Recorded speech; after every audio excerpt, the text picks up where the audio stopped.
سلفتي رنت عليا وبتقول لي ايه اللي انت قلتيه ده، بتقول عليا قرشانه. قلت لها لا لا والله ما تزعلي، انا ما قلتش كده، بس انا كنت بعرفك بس ان انا تلاجتي نضيفه وحاجتي نضيفه. قالت لي لا لا انا مش هكلمك تاني، انا زعلانه مني. قلت لها ما تزعليش خلاص والله، انا هرضيك وهعرف ارضيك. انت انا عارفه ان انت بتحمقي على ايه وحابه ايه، انا هعمل لك حاجه حلوه انت حباها. تعالوا مع بعض نشوف هعمل لها ايه. معايا هنا 3 كوبايات او 4 كوبايات من الدقيق على حسب ما انتوا عايزين تعملوا الكميه.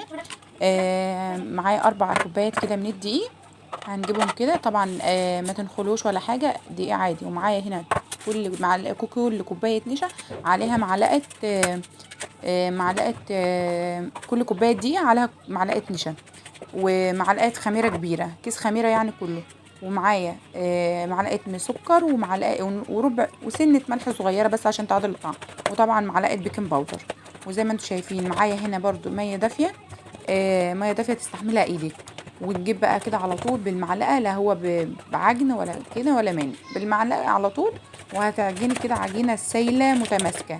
ازاي؟ زي ما انتم شايفين قدامكم كده، عايزينها سايله متماسكه، لا هي ماسكه وناشفه ولا هي سايله. ونسيبها تخمر زي ما انتم شايفين. بعد 3/4 ساعه بالظبط خمرت معايا بالطريقه دي.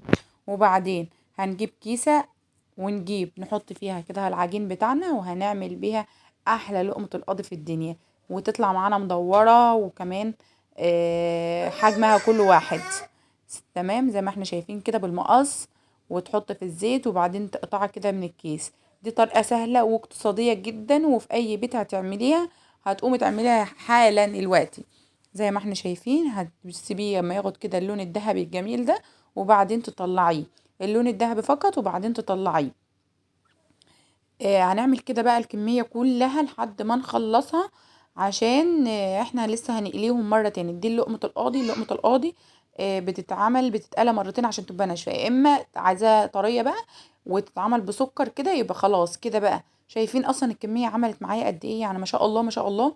قطع كمان، وكمان حجمها كبير، ما حجمها مش صغير. هنجيبهم تاني اخر شوية من تحت، يعني نبدأ من تحت لفوق اللي برد، وبعدين نحطه بقى في الطاسة هنا تاني في الزيت السخن.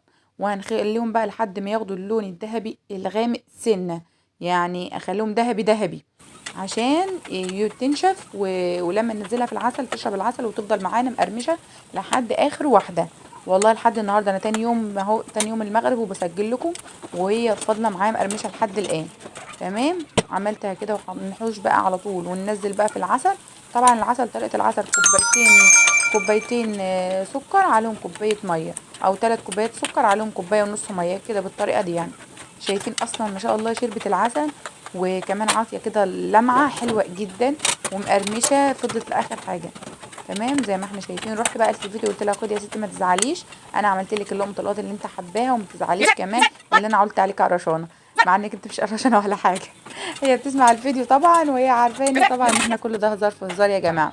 شايفين ما شاء الله الكميه عملت معايا حبه حلوين جدا، يعني عملت معايا حوالي اكتر من 2 كيلو. لو احنا زناهم اصلا هيطلع اكتر من 2 كيلو. لو تروح تجيبهم من بره هتجيبهم بمبلغ، وكمان مقرمشه وطعم وريحه تحفه. طبعا لو لا تابعتونا بقى لحد هنا، اعملوا لايك بقى واشتراك للاول مره يشوفوني في القناه، او فعلوا جر الجرس عشان يوصلكوا كل فيديو انا بنزله.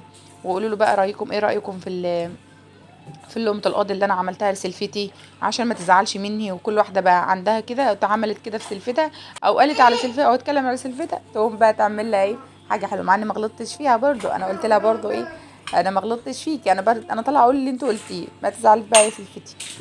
زي ما انتوا شايفين اهو. بصوا ما شاء الله ما شاء الله عليها، ما شاء الله بجد والله. يلا بقى هستنى بقى لايككم الجميل. مع السلامه.